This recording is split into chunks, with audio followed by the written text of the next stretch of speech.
Right, perfect. Thank you all very much. I'd like to congratulate you all on reaching the grand final, or the open final of the Paris World Schools Championships. A very illustrious achievement, and you should be immensely proud of yourselves. As stated, if you're going to refer to the panel, please do so to the panel as a whole, not any one judge individually. You have to try and convince all of us, probably quite strategic to do so. With that said, I call on the first speaker from side proposition to open the case under the motion, this House believes that the UK should abolish the monarchy. Hear, hear. Okay, cool. Can everyone hear me? Awesome, sounds good.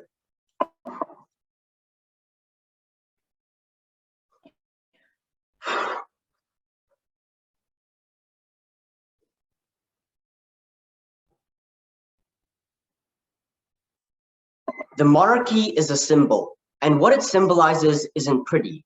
It is a symbol for the once proud African man whipped into bondage and shipped overseas to the British monarchy enslaved. It is a symbol for the once peaceful Sikh who were sent to the front lines of World War I to bleed for a monarchy that saw them as nothing more than cannon fodder. It is a symbol for the powerful and great dynasties of China that were ravaged by the opium wars fought in the monarchy's name that destroyed ancient China. The monarchy symbolizes the millions of people subjugated under British monarchy rule. And for them, that monarchy is not a low-impact, happy thing to follow when you are bored. It is a representation and glorification of death and destruction that has been wrought upon their lands. Three things. First, a model, two arguments. First one about the harmful symbolism of the monarchy. Second, about why this is socially detrimental. First, on model. We will abolish a monarchy, and when we do so, all taxpayer money that is currently used to uphold that monarchy would directly go to the historically exploited nations under the British monarchy. Let's talk about our first argument then, on the harmful symbolism of the monarchy. Queen Elizabeth has single-handedly held the moral importance of the monarchy together, but everyone else involved has caused widespread controversy and deeply harmed the values of the monarchy. Because the monarchy is not morally righteous. Not only do we have an obligation to abolish it, but we must do so to prevent scandal and scorn to become the symbol of the monarchy and of the UK. Two things I want to talk about on here. First is harms domestically, not so insofar as domestically, but all the harms that occur that the monarchy has caused other than its colonialist legacy, and second on the legacy of colonialism. Let's first talk about the harms though. Prince Andrew groped his daughter on TV and is literally confirmed pedophile. Prince Charles cheated on his wife. The monarchy has shunned people who do not follow the rules like Princess Margaret, Princess Diana, and Prince Harry and Meghan. The monarchy erased the lives of two maternal cousins of Princess Margaret, who were found to be mentally ill and locked them up in a mental asylum, ignoring the police to return the monarchy because they wanted to seem as if and protect the kind of pure bloodline of the monarchy. Camilla and King Charles have been caught laughing at indigenous culture. The monarchy is not good and causes major divides domestically. That's the conclusion of all of these examples, because the monarchy has caused huge amounts of scorn, huge amounts of controversy, and we do not stand for that. The second thing under this argument is about the legacy of colonialism. It should be an accepted fact that the monarchy has been a direct beneficiary of colonialism all across the world. It is the Sikh men who were sent to the front lines of World War I to bleed for the monarchy who saw them only as fodder. It means that the legacy the monarchy represents is one that has touched every corner of the world. We must not support it. It's the Indian people who were oppressed and slaughtered by the British in the partition that caused millions of deaths and chaos. What is the reparative principle under this? The premise of this argument is that the British monarchy specifically has devastated millions of lives. It has ravaged countries, stolen resources, and left so many colonized nations in abject poverty. And critically, that was the result of the British monarchy. Here's why reparations in the status quo is not sufficient. First is resources. There's so many resources that are still held by the British monarchy. Look at the jewels in King Charles' crown. Those are blood diamonds stolen from India and Bangladesh. And the funds that they receive that fund their luxurious jet trips towards wherever they want to go are from colonialist corporations. Second, financial reparations. Financial reparations cannot cover the immeasurable damage done by the colonialization. It cannot allow direct healing when these nations are still at the core controlled by the monarchy, that these systems are still part of the government. It is important to recognize that many nations in Africa, in Southwest Asia, were not poor by any means, and were actually richer than colonialist nations pre-colonialism. Prior to colonialization, you had thriving dynasties, wealth, and an abundance of natural resources and mines, etc. The richest man in history was African. Those resources were stolen and depleted by the British monarchy and British soldiers who fought in the name of the monarchy. So the British monarchy directly caused many of these former colonies to end up in these destitute situations and was a symbol for that pain. Third, lives that are taken. The lives that are taken, the people whose rights were torn and stripped away, the protests that were shut down by British armies, the deaths of hundreds of thousands of people, the hundreds of thousands of people enslaved, the deaths and mass rape from the partition of India was a direct result of British imperialism for the British monarchy. And we think through all this principled rhetoric and analysis as to why the legacy of colonialism is harmful, it is only right to abolish such a system that is still seen as glorified within our entire society. The implication of all of this is that, no, financial reparations and meaningless apologies are not enough to make up for the devastating legacy of colonialism. The only way to truly make up for that is for us to demonstrate that we no longer support the monarchy and to throw down a system that has stepped on everyone across the world. Before we get into the second argument, go ahead with POI. The American lands was built upon the subjugation of Native and African peoples. Do you support the disillusionment of the current American Republic? No, we do not support. That's just not what this debate is about. But principally, we think that the American, like the amount of harm that the monarchy has caused, and the legacy that they have used, and the amount of benefit that they have gotten from all of this colonialism means that we should dismantle them. And yeah, sure, actually, we'd be fine with dismantling the American Republic. Let's look at our second argument then on why this is socially detrimental. There are three reasons why. One, the monarchy is incredibly expensive to maintain. They have numerous palaces, all of which need cleaning staff, chefs, gardeners, cleaners, etc. They have global trips with expensive private jets, a luxurious life, and travel very often. They spend $300 million a year. The monarchy paid for things like luxurious jet flights to America for Prince Andrew so he can talk with Jeffrey Epstein and commit terrible crimes. All of this is paid for by taxpayer dollar, but it doesn't benefit normal citizens in any way. Comparatively, on our side, we have all that money devoted to citizens because no one will accept the investment of government funds. Second, the monarchy tends to get in the way of our societal system of justice when it is convenient for them. They often crown us, encourage wars, and stoke conflicts when it is helpful for them. They invalidate victims of sexual assault whenever it affects the royal family. The sexual assault victims of Andrew were functionally silenced and ignored because of their connection with the monarchy. Third, the monarchy gets in the way of normal and productive political discourse. More than half of the news surrounding the royal family is almost exclusively about drama, like about Camilla taking her title as queen consort, or it's such a big deal that Meghan Markle left the monarchy with Prince Harry, or how people are often talking about how it's ridiculous Meghan is even married into the monarchy in the first place. There are tabloids that take up the political discourse that occurs and tries to push the people towards reading about things like random movements of royal family, where they live, the value of their homes, the value of the clothing they wear.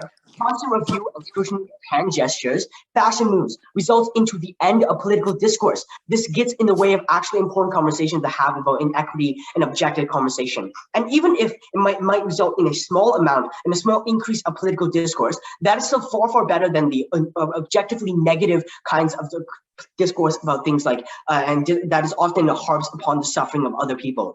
Also, we note here that the monarchy has no more use and has no connection to the people in the first place. Younger generations do not care for the monarchy, as the constant memes after Queen Elizabeth's death shows. Younger generations do not feel that same connection, and it means that even if opposition wants to argue that the monarchy brings a sense of unity, a sense of happiness towards the people of the UK and towards the people living within those countries, we see that younger generations care nothing about that anymore. And that kind of unity has worn off after decades of information and decades of knowledge about the legacy of colonialism that such a monarchy has left. At the end of the day, we are going to stand for the legacy. We're going to stand for the legacy of dismantling this colonialism, for the legacy of dismantling the huge amounts of harms that monarchy has caused upon peoples from all across the corners of the world. That's why we're so proud to stand on Proposition.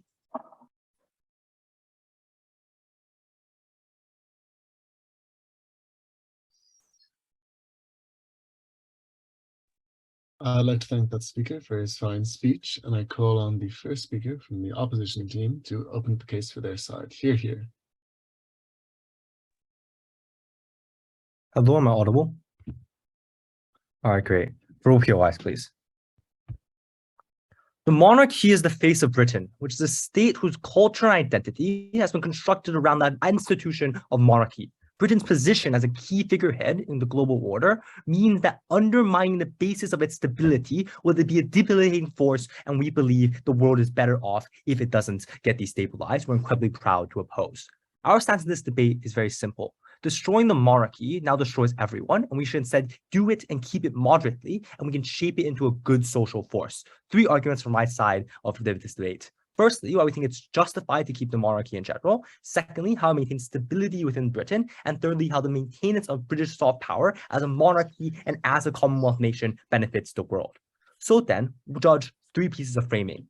Firstly, I would say that our burden in this debate isn't to support the monarchy in its worst instances. We only need to oppose the abolishing of this monarchy in this debate. So we can still support the monarchy, continuing to only have effective symbolic power. We can support and we want the monarchy to not do bad things and members of the royal family to be pedophiles. Secondly, we think the monarchy is likely to improve in the future, where this has already happened, where the monarchy relinquished their right to pay taxes on their land.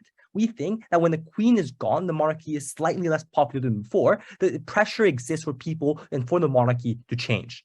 Thirdly, we think it's justified to keep the monarchy because the fact that the monarchy exists as it is right now, not as an authoritarian ruler, but as a historical relic, as a binding national figure, means that it's justified to keep them. Because notice that we pay people to maintain Big Ben, we pay people to maintain the London Eye. It's equally justifiable to maintain monarchy as an institution of the state. Then, how does this respond to a lot of the case from proposition? First, they say this is a symbol of colonialism. Judge, I think it's rather elitist for proposition to claim that the pain of colonialism disappears with monarchy. Because to the colonized, the people who actually do live in China, we don't care whether the face of my colonizer changes. It doesn't comfort me when they wear a new suit of clothes. This colonial past cannot be escaped, and Britain is still Britain, and it was British people who robbed my country. What this really is then is a way for British people to escape their colonial legacy. Guys, we aren't colonial anymore. We abolished our monarchy. Why are you yelling at us? This is a means for them to escape their legacy, and we think this works Britain worse off. Secondly, then, let's respond to their principle, because their logic is if X did bad things in the past, X should be replaced. Judge, just look at what they said. They claimed that the United States government should be abolished without caring for the harms of abolishing the United States government. Obviously, this isn't the case. Thirdly, then, I challenge their premise that the British people don't care. The lines of the Queen's death and the funeral were 30 hours long. Young people, old people, they were all there. We argue that in the British politics and in Britain itself, it is a part of your national identity to believe in the king and believe in the Queen. You can't dismiss their culture in this way. The rest of my rebuttal will be integrated. On to our first argument then, on how it maintains stability within Britain. Because Judge, let's be honest, monarchy and the status quo, will take you after this, is a highly important image to British society. It is part of what it means to be British, and in a larger sense, part of what it means to be Canadian or Australian or any other Commonwealth nation in general.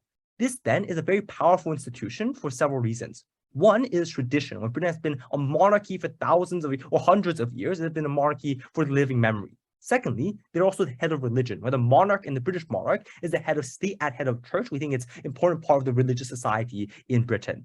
Thirdly, we think it's just deeply embedded in its institution, right? All British currency has the crown. The symbol of the crown is everywhere. The people in schools, they sing the glory of the national anthem, "To God Save the King." We would say this is a very important and highly embedded part of the British government. The Queen then easily binds the country together and gives British citizens a national identity that they need to have.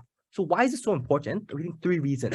One, we think it impacts the lives of individual British citizens. When you're able to be proud of being British, or being proud of having a national identity, of being proud of living inside a constitutional monarchy, we say it adds a degree of happiness. And you take this away when this identity that you believed in for so long gets ripped away from you suddenly. We say this is a bad thing to happen and impact these citizens individually, the people who are really sad that the Queen is dead. Secondly, we say Britain is uniquely and currently in an unstable state where it's just had a recession. They just had a change of leadership. This trust literally crashed the economy 1 week ago. We say trust in government is incredibly low. So if you abolish the monarchy, it's incredibly unstable for the British government, and it's also unstable as an image. So people think the British government is incredibly unstable because it's going through so much change. There are 2 problems with this. One, this affects trust in government. But lower government trust, because it is now not a familiar thing, but something new, is important because that leads to less people using government institutions, supporting the government, and it turns people to things like populism and radical change. Secondly, I think instability harms the economy. The pound will likely lose a lot of money if the institution of the British government becomes something different, something unpredictable.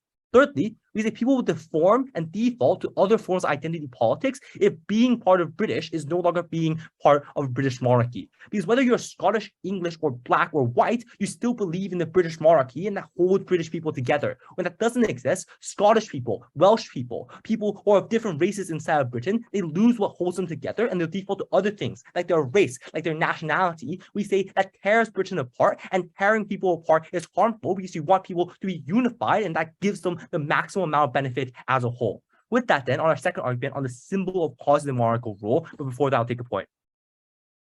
In the 1900s, slavery was a common tradition and was justified by religion as well. Would you say under your same logic that this system is justified because of those reasons?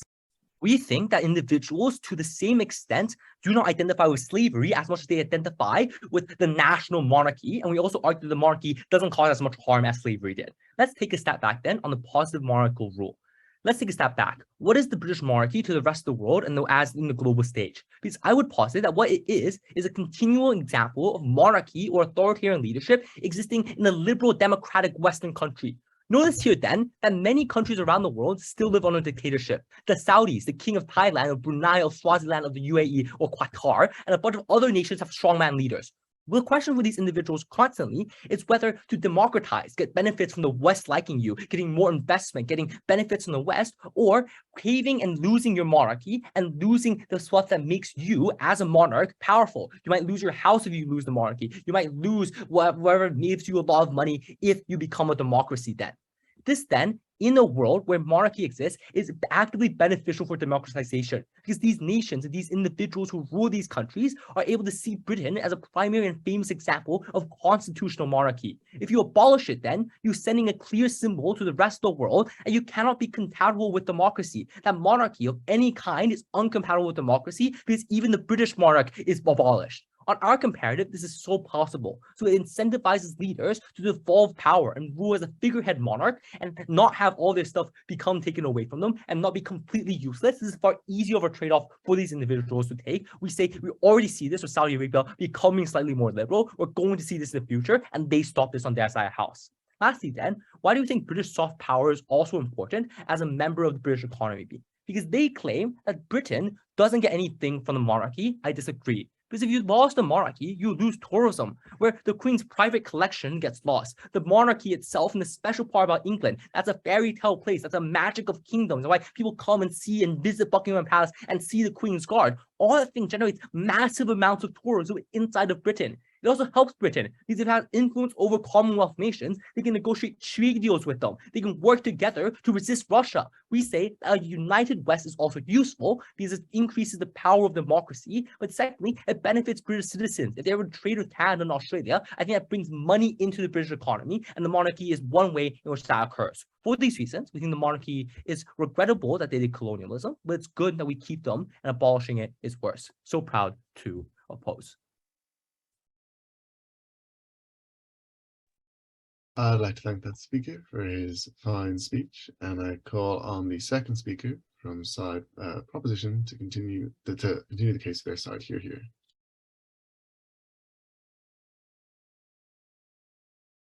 I call on the second speaker from side opposition to continue the case for his side. Here. Am I audible and visible to everyone? You are indeed. All right. My time. Oh, sorry. I can just all observers make sure they're muted. Sorry. Oh, all right. Sorry. I think Patrick Zillins, if you just.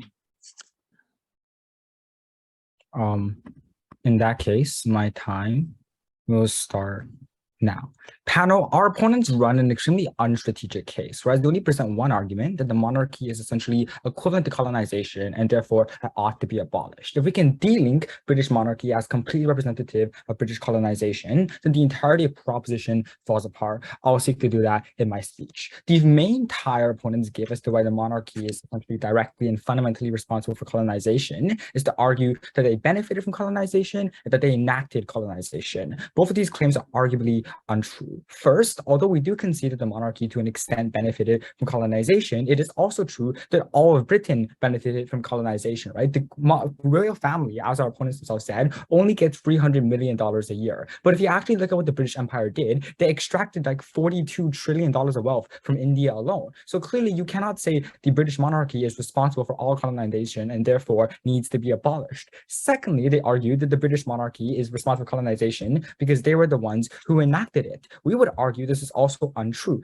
because if you actually look at like obviously like Prince Charles wasn't responsible for like the plunder of India, right? Because there's a timeline difference. You can't say the monarchs that exist today are responsible for the actions of all of their ancestors because they did not cause it, nor did they have any influence over it. Therefore, on our opponent's side, when they abolish the monarchy and then claim, as they do claim, that Britain has now paid their price of colonization, we think what their actualization is doing is covering up the truth. They're tokenizing and scapegoating the British monarchy to give the British people an easy way out of the crimes their ancestors committed. As my partners already explained this in the speech, right? And I think this is extremely important because that means on our opponent's side, they're able to say, we got rid of the monarchy, so you can't blame Britain for colonization. You can't keep being mad at us. And we think that's extremely unfair. More importantly, we would argue on a practical level, abolishing the monarchy does absolutely nothing towards actually helping those in India, helping those in Africa, and helping those in China that our opponents said have been wrong by colonization. Why is that the case? Because today's, like, even if we give them the best case scenario, like, it has absolutely nothing to do with reparations. They cannot simply assert that reparations will be paid. That has nothing to do with today's motion. So therefore, there's no practical impact or any meaningful impact whatsoever from what they're doing. All they're doing is sitting atop the ivory tower and debating over abstract principles.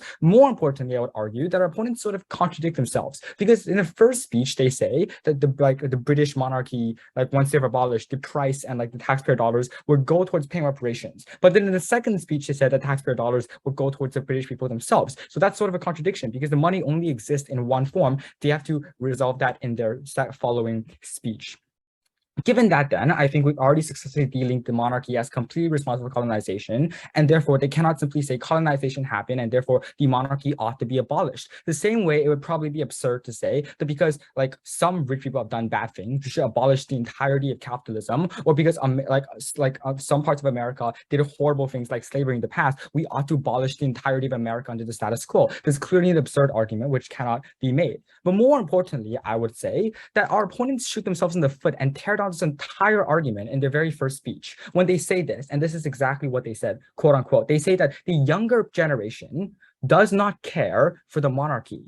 If that is the case, then there's absolutely no reason we need to abolish the monarchy in the name of colonization, because the younger generations themselves do not care for the monarchy. They do not feel insulted. They are not angry, as my previous partner has said in his speech. And our opponents concede it themselves when they say the younger generations do not care. So if we buy that premise, then the entirety of their case already falls apart. Clearly, at this point, their argument on colonization has fallen. The majority of attacks they presented has fallen. Before I move on to explain why it's practically devastating upon both Britain and the world to abolish the monarchy, I'll take a point if there is one.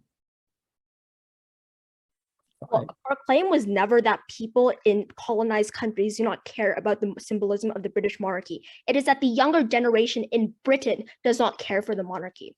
Sure. Let me just prove real quickly why the younger generations in other countries don't care that much about the British monarchy, right? Because our entire history isn't only tied up with this one event. So when you go to China, we have 5,000 years of history. We don't really care that much. Like the British monarchy still exists to some extent. We have our own domestic affairs and we have our own more important affairs. For example, like the Belt and Road Initiative. So it's extremely unfair for opponents to generalize and stereotype entire nations, entire civilizations, and say, obviously, every single person in this country must be mad and we must do certain things on their behalf, right? I think that because the Chinese government has not actively come out and demanded the abolishment of the monarchy, it's unfair for our opponents to say, clearly it's what the Chinese people want. China's a bad example. India is a democracy. The Indian government has not asked for the abolishment of the monarchy. And the reason is very simple. Indian youth simply do not care about their colonial past. They care about the present. They care about the future they can build for themselves. So we don't think it's fair for our opponents to stereotype all Indians, all Africans, and all Chinese into clearly fitting the certain mindset we've set for them. Moving on then, why is it practically harmful to abolish the monarchy?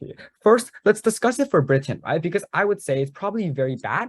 The only proof our opponents give as to why national unity wouldn't be hurt is to say that people do not take pride in the monarchy. They might have taken pride in Prince Elizabeth, they don't take pride in Prince Charles. Why is this not true? Recognize they gave zero evidence for this, aside from just saying Prince Charles cheated on their wife. So obviously the British people must not like them. But we would say that's not true, right? Like 80% of the British people still support the monarchy. That's a fact. And we've given you 3 structural reasons as to why they're going to support the monarchy. Because it is rooted in the British tradition, because Prince Charles is both the head of state and head of church, so it's rooted in the religious tradition of Britain, and because it is rooted in the social institutions of Britain. That is to say, Prince Charles does pass all the laws, Prince Charles does appoint all the judges, appoint all the military members, etc. So clearly our opponents can't just come up here and assert, oh, people clearly don't take pride in them. We've given you 3 structural reasons why they do. Our opponents haven't responded, which means that when you do abolish the British monarchy, you cause mass national instability in Britain, which is especially accentuated under the status quo, because there is no other unifying force in Britain right now aside from the monarchy. That is to say the economy is crashing because of the pound is crashing, the economy is crashing because of Liz Truss's mini budget plan, because of Liz Truss's like Friday deal falling apart and trade deals with America being canceled. Like,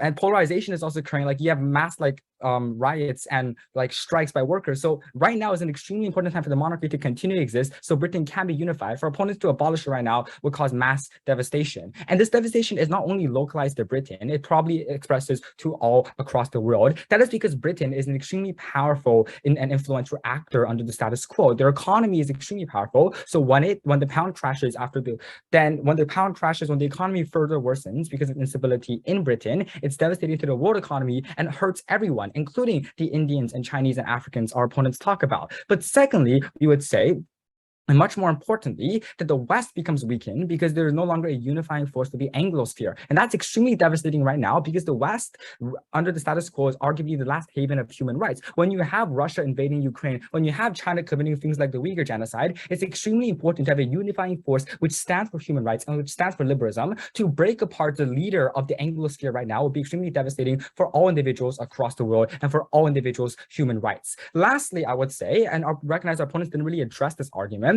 is that when you abolish the British monarchy, you essentially tell all dictators the only option you have is to remain dictators. Well, why is that the case, right? Because our opponent's response was to say, this doesn't matter because dictators want power. But that's not necessarily true. What we show through the British monarchy is that it is possible for you to give up power and still live a good life. And we've given you examples as to countries who followed through. Saudi Arabia is increasingly liberalizing and taking after the trend of Britain because they've recognized it is possible to go from absolute to constitutional monarchy while still maintaining my quality of life and maintaining the quality of life of my children. We think that if we show dictators they are able to give up the power and still live a luxurious life, we get less and less dictators under the status quo. And we do have a lot of monarchical dictatorships, places like Thailand or Saudi Arabia or Qatar or the UAE or Brunei. Those countries become entrenched in their dictatorship on our opponent's side. On our side, they see a way out. That argument in of itself wins us today's debate.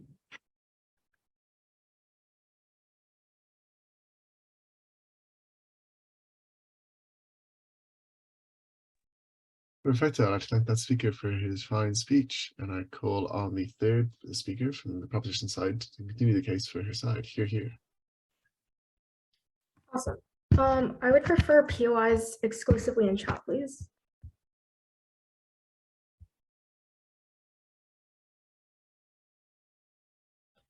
I'm quite surprised in this debate that opposition thought it was enough for them to tell us that tourism money was enough for you to just represent colonizers in this case. They thought it was enough for the indigenous family who suffers from intergenerational trauma just to have an identity under a British monarchy that has in the past enslaved their people and taken their land away from them. I think that this practical outcome is so marginal in comparison to the massive amount of relief that people get who have suffered from this existence of the British monarchy, and that is why we have won this debate. I'm going to talk about two themes in my speech. I first want to deal with the practical clash in this debate, and then I'll talk about the principle since we more clearly win on the principle. Firstly, on the practical, the argument that we hear from opposition is that you get more stability and more unity through a common nationality and a common identity under the monarchy. I have 5 responses. 1, there are many other alternatives and better alternatives to establish a national identity rather than just having one under the monarchy. I think it's incredibly unclear why it must be this particular structure that gets national unity within Britain. I think that democracy in general, or any other certain value that people have, for example, in America, can be equally as unifying. So many other cultures exist in Britain, not just the monarchy, for example, and I think that there's several other alternatives, better ways to establish this identity. But secondly, I think it's very, very unclear to me why people care so fundamentally about the monarchy, why it's central to their identity as they try to claim. I think that this characterization is incredibly extreme. They over-exaggerate how much people actually care about the monarchy in their daily lives. The average person who lives in London does not care about the monarchy. The monarchy does not play a direct stake in their own lives to the extent at which the monarchy is making their policies, directly influencing their own lives, and directly having a stake in their own lives. I think the vast majority of people forget that the monarchy even exists in the first place because they only see it in the news when there's another scandal about what is happening in the British monarchy, in their family, for example. Thirdly, it's very unclear to me how a fractured Britain actually differs from the status quo versus our side of the house. And what I mean by that is that there's already Indigenous activists and left-wing supporters that do not feel represented by the monarchy. These are individuals who do not feel unified, who do not feel represented, and are always going to necessarily never, based off of opposition logic, never going to feel like they have an identity under the current status quo. I think that there's going to be always groups who do not feel represented. I think it's better that we can cater towards more marginalized communities and more vulnerable communities in that case, since both sides of the house are going to have people that are neglected. This is because we care about people who have been directly harmed rather than more elitist individuals who don't necessarily care that much about the monarchy. Fourth, even if it's true that some people might be upset about this current change that we have under our side of the house, this does not matter because there's a normalization of this into the future. Perhaps it's true that this action is too progressive for the UK right now. Perhaps some conservatives might see an issue with this, but as done in the past, where women got the vote, for example, or when other progressive policies were passed, these norms become ingrained in society. People believe that this is a normal status quo now. And additionally, we frankly don't care if some rich elite conservative becomes incredibly upset, so long as we recognize the most vulnerable and finally bring peace to their minds. The last thing I want to do before taking a POI is just weigh this argument against ours. Firstly, we just win based off of diminishing marginal returns. We think that we ought to prioritize more vulnerable communities insofar as they have far more net utility to gain from this action compared to more relatively elitist individuals who are relatively happy and relatively privileged in the status quo, who don't really care much about the Queen existing in the first place. Secondly, on long-termism, we think that opposition establishes the certain long-term harm of this continual legacy and intergenerational trauma existing for marginalized communities. But comparatively under our side of the house, perhaps we do suffer a short-term loss of less unity, but we have a normalization. We ensure that people can actually heal from these types of past occurrences in the past, and that is a much larger benefit than on opposition. Before moving on, I'll take a POI. You cannot just decide, create a new national identity in Britain. It takes time for these things to be created. And if your side creates a new national identity, it will be incredibly weak and is likely to be based on other bad things like being Christian, being white, being English, or etc. We think those identities are far worse. We preempted this from first. As I noted, there are multiple other ways that you can get an identity. So for example, in Canada or America, you have your national identity being around the values of democracy or liberalism, for example, and having certain rights being exist within your nation, for example. There's many other ways to establish a national identity, and it's unclear why a monarchy must be the sole way to do so.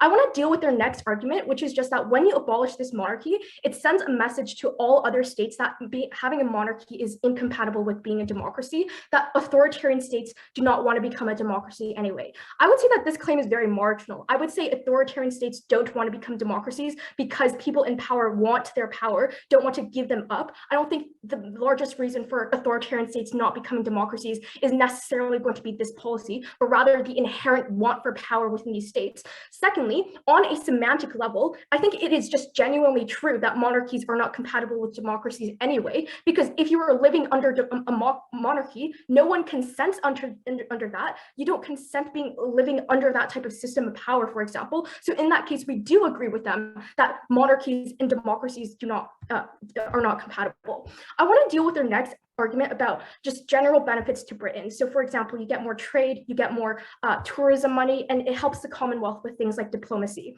This is just not true. Diplomacy is not based off of the monarchy's existence, but rather based off of alliances in the past. It's unlikely that we'll ever see a world in which Australia and Canada and the UK become enemies suddenly, just because the monarchy doesn't exist anymore. The reason why these diplomatic relations exist in the first place is because the West in general is very tight-knit. You have certain relations that extend centuries beyond, and that is the reason as to why people don't want to necessarily break those alliances, for example. But secondly, as Sarah noted in her speech, this is incredibly marginal. There are many other reasons as to why people go to tourism and tour Britain, for example. For example, their universities, like Oxford is really has a big name, for example. Perhaps you want to see certain tourist attractions, for example. Even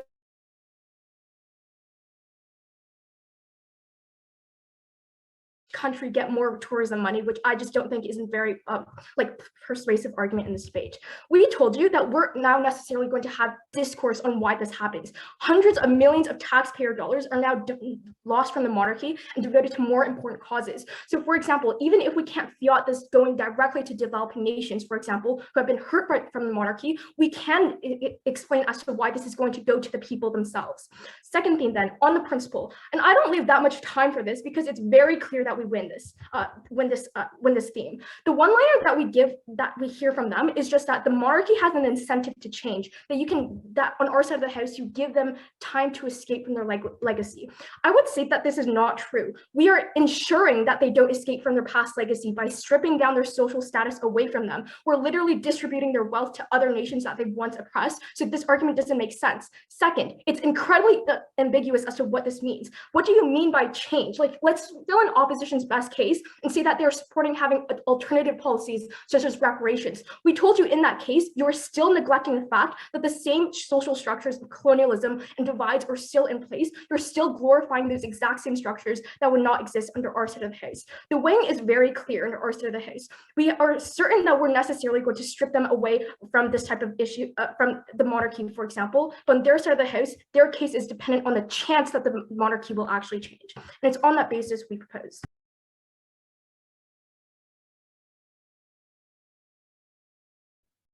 Perfect. I'd like to thank the speaker for her fine speech, and I call on the third speaker of side opposition to close the open part of the debate for her side. Here.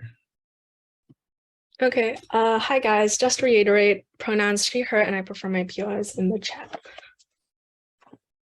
I'm going to start my speech in 3, 2, 1. Abolishing the monarchy now only destabilizes Britain and the rest of the world, and we cannot afford for British institutions to come crashing down upon us. The correct thing to do instead is to moderate and improve the monarchy and use its social force for good. I'm going to talk about 2 things in my speech today. Firstly, on the symbolism of the monarchy, and secondly, on social impacts. Firstly, on the symbolism of the monarchy, 2 things under this. Firstly, on the symbolism of colonialism and bad legacies, and secondly, on national stability. Firstly, on the crux of their case, which is that the monarchy symbolizes colonialism, and removing the monarchy makes like minorities and people who suffered under this feel very good. I have 2 key responses, 2 key reasons why we beat this. Firstly, abolishing the monarchy does not abolish the memory or the impact of colonialism. British society as a whole was complicit in all of these structures. Capitalist institutions and financial incentives and other historical causes all contributed massively to colonialism. Much of the current Western world is also built upon the suffering of minorities. This is important for 2 reasons. Firstly, it means that even when you erase the monarchy, you cannot erase the legacy of colonialism. It is impossible to erase the history and the bad things you did to these people. The blood of the oppressed races will always be on the hand of Britain, and minorities are still going to suffer as a result of the things that were done in the past. It is meaningless to abolish institutions like the monarchy because it isn't going to make oppressed people who are still suffering feel good. But the second implication of this is that it is reasonable to maintain things with bad histories, such as literally all Western liberal democracies and colonial nations, in order to maintain other things in the status quo that we deem as good. So this is what that serves to prove. So this is not a path to victory for their side of the house. The second thing to say to this is that the opposite is true, because the monarchy and the fact that it has existed for such a long time is a reminder of the British past and the fact that there are changing times. It is a living symbol of the inability to erase history and the need for constant reform and reparation. There are already social forces pushing for things like reform, and like the monarchy as a living symbol of the bad things that were done in the past is a key form of like evidence for these movements. Their response to this is that nothing happens because in this status quo, these movements aren't doing anything. 2 responses, and these are really crucial because these are how we weigh above their argument about how this makes minorities feel worse. Firstly, on their side of the house, British power structures get to push against this social force by claiming that abolishing the monarchy was enough to make these minorities feel better. Movements for reparations and the return of cultural artifacts to colonized nations lose traction because people believe that progress has already been made, when in reality, this is an empty victory for minorities. But secondly, if they do this, citing colonization, this brews resentment against minorities because very fervent Brits who genuinely love the monarchy are likely to harass minorities and brew more conflict. The reason this is important is because these are material harms to minorities that are much more proximate and debilitating than an abstract harm of symbolism on their side of the house. Secondly, on national stability, our argument was that the monarchy is embedded into the culture of Britain. Your daily language, like the imagery of the monarchy, the fact that you sing the national anthem, the imagery of Buckingham Palace, all of these things, these are fundamental to national unity and stability, and it is uniquely important compared to even other Western liberal democracies. And in fact, the monarchy has the incentive to preserve this national unity because they know that they are the public image. The reason this is important and the reason why this wins this debate is twofold. Firstly, in the absence of this national unity, people default to fracturing along other lines of identity. For example, ethnicity, for example, religion. This means that when you don't think of yourself as a British person first, you think of yourself as a white person first. This exacerbates all of the existing tensions in the status quo and contributes to more cultural conflict. But secondly, this lowers government trust because at the point at which you are less nationalistic and have less national pride, you are less likely to believe in the government and listen to them. This is hugely, hugely important. And Britain's status in the free world means that it also influences other nations. Their response to this is that this is not true, and people like Charles and Andrew are very bad, and most people don't actually care about the monarchy. Two responses. Firstly, they cannot both claim that nobody cares about the monarchy and that this is important to minorities. Either the monarchy is obsolete to young people or this has an emotional impact. But the second response is that the monarchy as a symbol is divorced from the specific identity of current monarchs,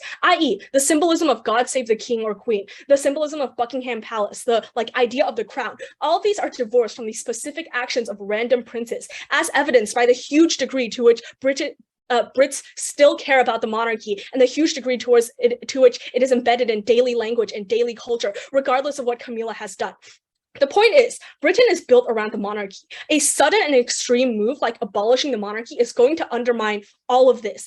If they want normative change, as Proposition 3 claims, gradual cultural change that comes naturally is much more preferable. Because if it is true that gradually people stop caring about the monarchy, it is much better to just let that force take its turn, instead of abolishing this monarchy at the crucial point right now.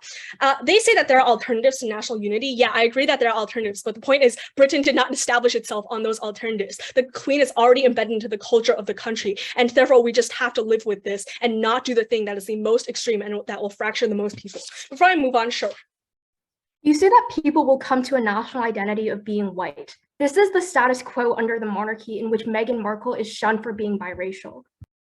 That is absolutely not true. So it is not about a national identity of being white. It is about, in the absence of a strong national identity, of believing you are a British person and believing that someone else who is not the same race as you is also a British person, you are more likely to conceptualize of yourself as another group and make that your key identity. And I just want to note, this is very crucial, that in the monarchy itself has the incentive to promote national unity because they don't want conflict and they don't want fracturing within their own nation. So they have the incentive to say things like, you are a British person regardless of what color your skin is. And therefore that breeds national unity that precludes this sort of conflict, or at least minimizes to a much larger degree than on your side of the house. Secondly, on social impacts, their argument is that the British people, the British monarchy is very bad. They use lots of money, there's lots of drama, they take taxpayer money, this is very divisive. Two reasons why this doesn't win the debate. Firstly, this is preferable to the comparative, which is social cultures being shaped by politics, i.e. cycles of politics and new politicians and new leaders such as the prime minister are more polarized and fluctuate massively. Election cycles mean that democracies rarely maintain consistent political climates. Therefore, the monarchy is preferable as a consistent moderating force. It is relatively progressive, and it has to be in order to maintain Britain's image, and it is less divisive compared to their side of the house. This is also a more stable source of soft power because of this, the Queen can encourage diplomacy even as prime ministers change and they're shifting political views alienate or not alienate other countries. But comparatively, the Queen is able to maintain these relationships. But secondly, I do think that it is true that the British monarchy has the incentive to change. It has the incentive to maintain national unity, and that looks like not alienating racial minorities. It wants to adjust to broader social context and avoid criticism because these are public figures. It is not true that just because the British monarchy sometimes does bad things is a reason to abolish it, because this would also be an argument for for abolishing literally all people that do bad things, i.e. celebrities. Lastly, on the effect on other monarchies. They say that other monarchies are not going to give up their power. Yeah, probably. But the point is, on our side of the house, or they have the incentive to moderate and buy into globalism and buy into like changing social context and more democratic beliefs. Whereas on their side of the house, they are more likely to further radicalize and go further into this belief of democracy cannot exist in my country, given that I as a monarch need to preserve myself. For all those reasons, for the benefit of all of the minorities that they talk about, we are so proud to oppose.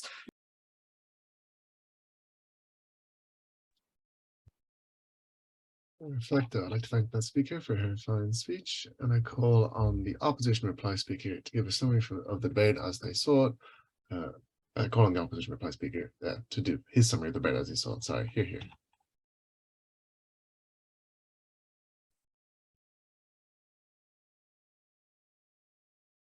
Hello, am I audible? Am I audible? Go ahead, indeed. Yeah, sorry. All right.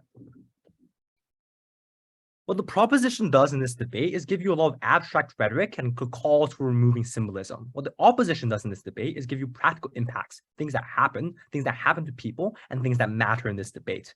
Several questions that I have. One was the principle in this debate. Two was the symbolic effect of removing the monarchy. And thirdly, what did we tell you will happen when you drastically remove the monarchy? Let's then look on the principle. I think we took this down quite easily because the proposition told you that colonial institutions should be abolished. We told you that the US government was colonial, that the nation state of Britain itself was colonial. You wouldn't and you physically can't abolish those things. We say that the monarchy now is effectively a national relic. We should treat it as a historical relic, and we fund historical relics with money currently. We say it's justified to keep the monarchy on the principle basis. If proposition can't even agree with their own principle in all instances, we think it doesn't exist in this debate. Secondly, then, on the symbolic effect of removing the monarchy, they give us two claims that we took down quite easily. First, they say this acts as reparations. Good job. You don't have a monarchy anymore, but nobody's going to care, right? The Indian people don't care because why would they, right? Having your people killed is vastly disproportionate to the symbol of not having a monarchy. They say that we won't have reparations on our side either. But proposition, this was your argument, right? So if the impacts are a wash and you lose this debate. Secondly, they say that the king does bad things like racism and pedophilia. That's bad, and I agree, but we told you the monarchy is going to change because people don't like these things. So without Liz automatically keeping approval ratings high, they will want to change in the future. But the reason then why you would disregard this impact ultimately is to look at the impact of this argument. Because does Prince Andrew being a pedophile significantly increase the number of kids getting abused? I would say probably not, right? So the other things in this debate outweigh this argument. So the whole reason why proposition would abolish several hundred years of monarchy and something that is deeply embedded into British identity is that the symbol of it would look nice. We think they should have better proved why that symbol was so important. We win on the symbolism. Lastly, then, what are the practical outcomes that we told you in this debate? They told you, and their main push here that's left is that the monarchy takes $300 million away from the British people. Notice how they say that tourism will still exist, so most of this money was probably spent on maintaining the castles and Buckingham Palace so that tourists can come and see it.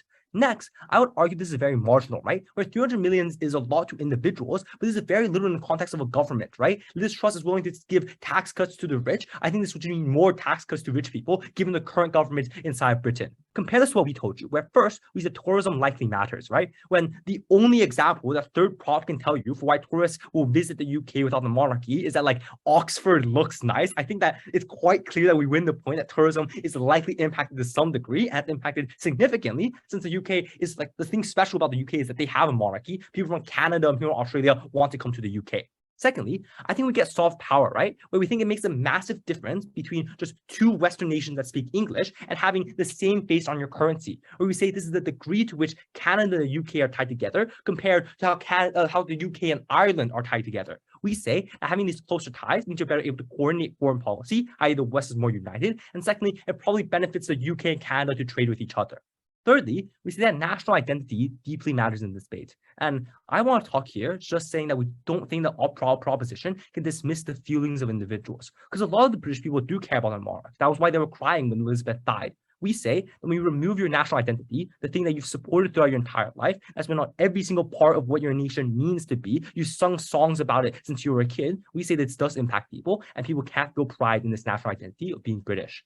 Lastly, we say we change non-democracies. And the impact of this is simple. We told you to no rebuttal that there's people in monarchies have an incentive to become democracies because the West likes you more. So the reason why monarchs don't change democracies because they're afraid if they become a constitutional monarch, they'll get deposed. On their side house, they show the British monarchy, the most powerful monarchy in the world, getting deposed as a constitutional monarch. Monarchs on their side house will never relinquish their power. On our side, and for all of these reasons, we're the only one that actually brings practical benefit to this debate. I'm so proud to oppose.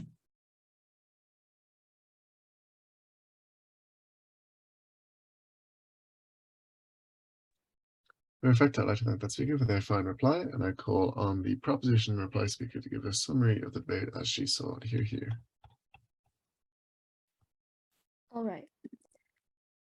Panel, I think it's quite funny how the second op speaker says we're generalizing individuals when literally all of us in this debate are of Chinese ethnicity.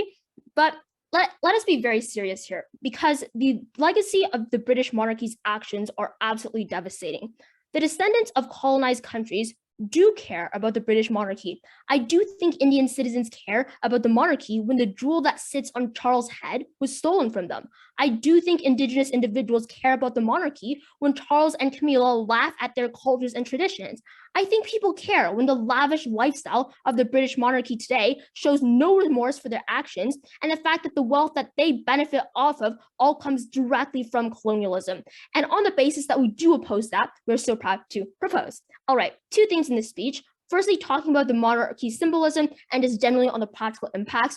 And then the second theme I'm going to talk about is the restorative obligation. So let's get into the first theme.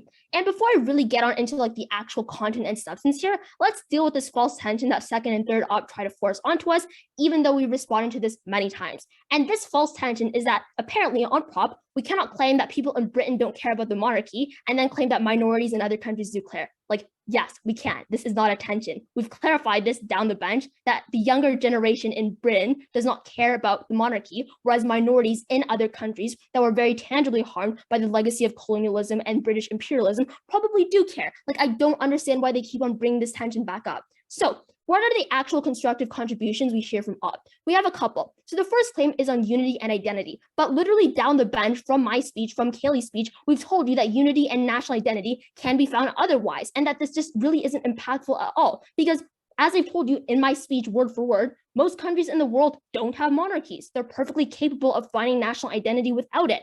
That was the response I gave you from my speech that Kaylee brought back, which no op speaker actually engaged with, like Germany, the US, India, etc. So many countries across the world do not have a direct monarchy, yet they aren't all white supremacists like op tries to claim. And just intuition check this op claim. Like, do British people really just not have an identity outside of the monarchy? That's probably not true, right? Like, British citizens probably do care about plenty of things that make them take pride in their country that isn't just King Charles, right?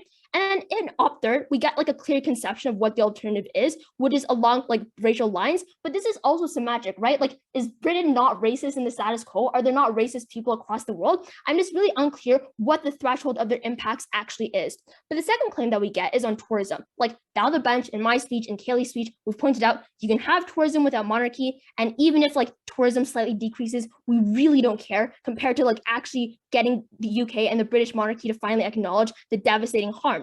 And the final, like, not the final idea, but the third idea we get from op is on these countries becoming more liberal. But once again, the impact of this argument is literally so marginal because authoritarian leaders will want power on both sides. Like, just semantically, authoritarianism and liberalism are not compatible together. But the final idea we get is that the monarchy is going to change.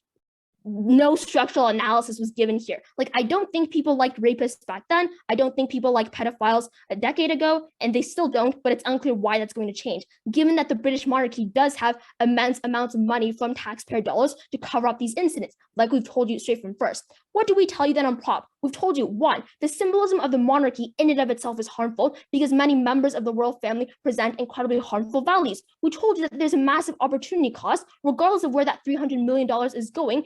Spending it virtually anywhere else is probably more effective and helps more people than financing Prince Andrew's private jets. So on the basis that the only op claim that really holds any weight at the end of this debate is on national unity, and compared to all the impacts we've given you on vulnerability and certainty, I think it is quite clear we outweigh op. But quickly then on the second theme, because I think it's really clear that we win this. Throughout the op bench, they've been trying to push us that like apparently we can see that America's government should be abolished. Like, That's just not within the scope of this debate. And we've told you very clearly that those are two very different things. So on the basis that our principle does not receive sufficient response, but we still have many practical impacts that we're unengaged with, and on the basis that our impacts are far more certain, we are so proud to propose.